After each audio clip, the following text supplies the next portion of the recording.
2, 1, go!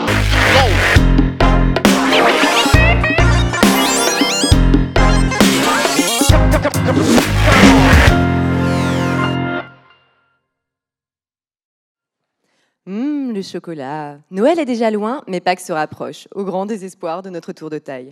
Tout le monde a déjà connu au moins une fois cet effet yo-yo, où nos vêtements nous montrent que ça déborde. Le jean est donc un bon indicateur de notre masse grasse, mais scientifiquement incommode, vu que je travaille sur des animaux destinés à la production de denrées alimentaires, telles que la viande ou les œufs.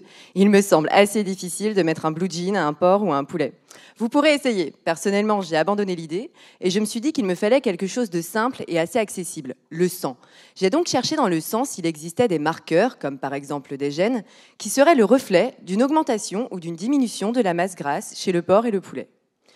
Le domaine de l'agronomie me tient beaucoup à cœur, car au-delà de mon activité professionnelle, je suis née dans le berceau de la production porcine. Cette production porcine doit faire face à des enjeux économiques. Le gras n'est pas très vendeur. Si vous avez le choix en supermarché entre deux côtes de porc montrant clairement une différence en termes de gras, mon petit doigt me dit que vous choisirez celle qui en présentera le moins. Les productions porcines doivent également s'intégrer dans les schémas de développement durable, parce que si l'on fabrique du gras et qu'on le stocke, c'est parce que l'on a trop mangé, ce qui veut dire que l'on a consommé un surplus de nourriture qui a fait appel à toute une chaîne de production qui était inutile, puisque l'on avait déjà couvert nos besoins en énergie. Il est alors nécessaire de produire des animaux capables de gérer leur stock de gras selon leur alimentation.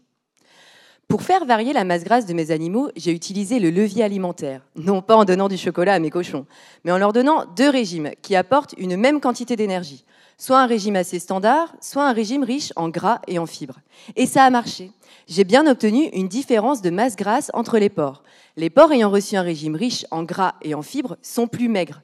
Alors, bonne nouvelle, vous pouvez continuer de manger du chocolat, mais si vous ne souhaitez pas stocker du gras, il faudra en manger avec des haricots verts ou de la salade. En effet, les porcs ayant reçu un régime riche en gras et en fibres sont plus maigres, ce qui est dû aux propriétés des fibres. Les fibres induisent une sensation de satiété plus rapide. Par conséquent, l'ajout de fibres dans l'alimentation diminue la quantité de nourriture ingérée. De plus, les fibres favorisent le transit intestinal.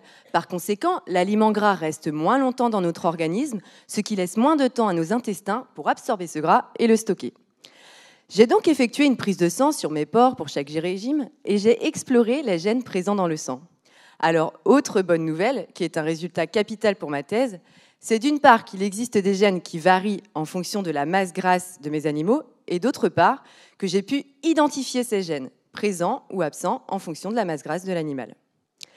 Ces gènes seront utiles dans le domaine de l'agronomie pour mieux gérer la masse grasse des animaux de demain, ainsi qu'en santé humaine, pour l'étude de pathologies liées à des variations de masse grasse, telles que l'obésité, ainsi que les maladies associées, telles que le diabète.